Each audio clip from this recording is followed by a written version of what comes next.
So, the translations are out for My Hero Academia Manga Chapter 353, and let's just say that in this chapter, we get a lot more reveals, not necessarily on who defeated Dabi or anything, but just more about what's going to be going on in the war as we get more fight matchups, and we'll talk more about that right after this.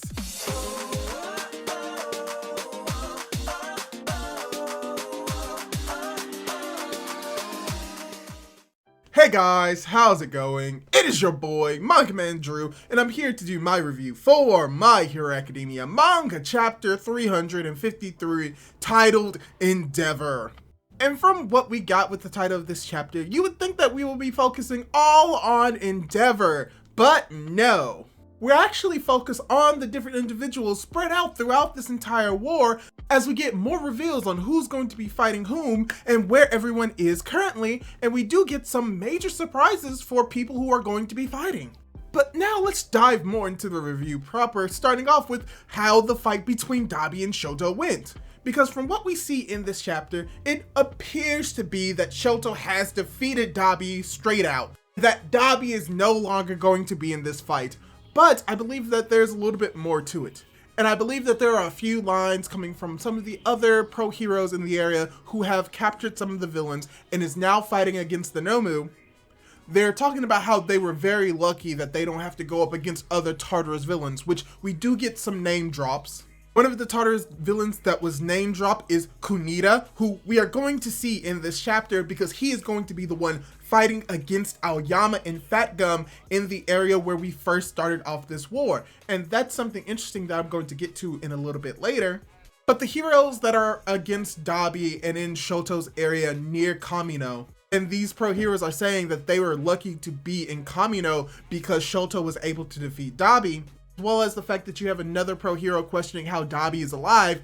This is most likely not going to be the end of the fight, and that this is a misdirect, making us believe that this fight has ended when in actuality it's about to begun, with Dabi getting a potential power-up.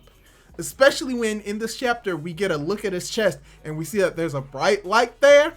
That's an indication that he is still alive and potentially he's going to come back. But we cut from that moment, as well as we get to see a cute moment between Ida as well as Shoto, showing that potentially Ida's going to play a bigger role in this fight a little bit later on. But from there, we actually cut over to see the different areas of the battlefield, and we get to see new areas that we haven't seen before. So as All Might reports about the defeat of Dabi, we actually cut to 3 new areas that we haven't been to before. We have the Jaku Hospital ruins, Takoba National Stadium, and right in front of Central Hospital, where we get to see where certain characters are. We get to see that Mina, Kirishima, as well as some other heroes from Class 1A and 1B, as well as Mount Lady, are actually where Gigantomachia is being held, because they were able to anticipate the villains coming there and are protecting Gigantomachia from being waken up and being brought into the war, which means that there is a strong possibility that Gigantomachia is about to be awakened and be in this war. But what was even more interesting with this location is that we get to see Mina potentially having a confrontation and setting up a fight between her and Midnight's killer. Because we do see the individual that confirms that they are the ones that killed Midnight, and we just have Mina just look over, potentially hinting at the fact that she, as well as Kirishima, are going to be the ones to fight off this individual. And that's very cool and amazing, because there has been this idea that the kids' fallout after the war has been skipped, and that Midnight's death didn't matter. When in actuality, we do get to see the aftermath, and we do get to see that her death mattered. It's just that it has affected Mina the most, and potentially Kirishima. And that just because a death isn't mentioned over and over again, doesn't mean that it didn't have an effect on the people, nor does it mean that it doesn't matter. So we get that more confirmation in this chapter, and the confirmation of who Mina and potentially Kirishima are going to be up against. And we only spent a short time at Takoba National Stadium, but that's because we've only seen a few characters there. Sato, Ojiro, as well as Sero, where Sero has this thought bubble, meaning that he doesn't know what's going on or something is going on at the stadium that we are unaware of. But then we also get a small tidbit of the fight between Shigaraki and the other heroes in the sky, as Bakugo once again is saying, Todoroki should have won, obviously. So we get to see that, yeah, Bakugo isn't completely taken out of that fight. They are still fighting against Shigaraki, and that they are most likely they're not holding their own. But now let's cut over to an area that we have seen, and this is something that I'm very interested in. Because we are getting the confirmation that Aoyama and Fat Gum are actually going to go up against a Tartarus jailbreaker or a Tartarus escapee named Kunita. And how this individual has some form of control over flowers and is potentially an alien. But what is even more interesting is the dialogue that he has with Aoyama. And how he calls Aoyama a bat in a war between the birds and the beasts. And how that is akin to Aesop's story about how beasts and birds are fighting and how the bats chose the winning side after the battle was over and how they were rejected from both sides. And this is even more impactful because bats have another name called rats with wings, which is a kind of metaphor or euphemism for an individual that is a traitor or is a snitch or is very like someone who is willing to play both sides for their own benefit and gain. Which is very great when it comes to what Aoyama is doing, which is that he technically is playing both sides. But something that Kunita most likely gets wrong is that he's probably going to be accepted by the hero side, maybe not necessarily as a hero, but still as a friend. And it's very interesting that we got that comparison in this chapter, and the Aesop fable that they are breaking up is just very much on point when it comes to Aoyama and most likely how he's going to be feeling during this fight with this individual named Kunita.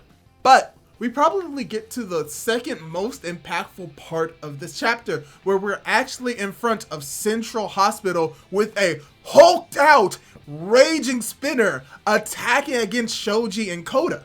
And this is very interesting because from what we see in this chapter, we get Spinner just being confirmed to be sort of an experiment of All for One by the sense of he was given a whole bunch of quirks, most likely a gigantification quirk and a strength enhancing quirk, and how he's commenting on the fact that there's no way that Dabi was defeated because Dabi has things that he lacked. So we're getting characterization for Spinner in this chapter and how he feels that he has nothing in comparison to every individual that he's around, and how Spinner is about to lead these heteromorphic quirk users to Central Hospital to apparently rescue Kurogiri.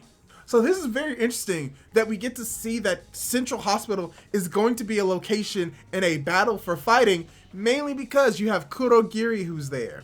Probably going to be addressed later on in the story and later on in this war. But also, who else is at Central Hospital? Gran Torino, Mr. Compress, and Lady Nagant. There are 2 villains and 2 heroes that are at Central Hospital, and all of them could play a part in this war and come back. Because I really hope Lady Nagant comes back. That would be great to see her fighting in this war, fighting on the side of the heroes and taking out some of the villains without killing them. That she's fighting for the hero, screw All for One, and that she's truly a hero, and also the fact that she'll be brought back into the story, which would be cool. Also, the fact of the matter is, this is what Hirokoshi was setting up, a fight between Spinner and Shoji. So this is most likely going to be the fight that I am looking forward to the most. But now we're probably towards the end of the chapter and the end of the review, where for the last parts of the chapter, we just focus on Gunga Mountain and how All for One is beginning to taunt Endeavor and taunt him about how, oh, you were abandoning Toya. You left it all up to your youngest son. You may be thinking that you did this for the best to protect people, and that's why you're not gonna win against me. So we just have the chapter ending with a very stunning panel of All for One wielding multiple quirks upon his fingers, preparing to fight Endeavor. So overall, I actually thought this was a really good chapter for My Hero Academia. It is more of a setup chapter for what's to come, with more setting up of more fights in different areas, getting to see where more of the Class 1A and Class 1B students are, getting to see who potentially certain individuals are going to match up and fight against, and just getting a little bit more action sprinkled here or there, and potentially setting up that Dabi is not down for the count. We also got a little bit more characterization for Spinner, getting to see how he feels as if he is nothing compared to everyone else because he lacks goals, he lacks motivation. He pretty much bandwagons on what Shigaraki has done and believes in him. But we also get to see more of just All For One just being a total douche nugget. And we just also get to see just some cool interactions and some cool responses to what Shoto has done and how many of the heroes, including his friends, believed in him and are happy that he was able to do this very daunting task, even if it may come back to eventually be a second wind kind of fight. All in all, I enjoyed this chapter. I thought it was a really good chapter, and I cannot wait to review the next chapter when it comes out. So, that's all I really have to say about this topic for now. I'm probably going to be making another detailed video specifically on who's who, where's where, what's going on at all of these different battlefields, and predictions on where potential other battlefields could be. So, like the video if you liked it, comment down below what you thought of the chapter, and subscribe to my YouTube channel if you want to see more content like this. Do all that cool jazz, and hopefully I'll be able to catch you in my next video. Goodbye!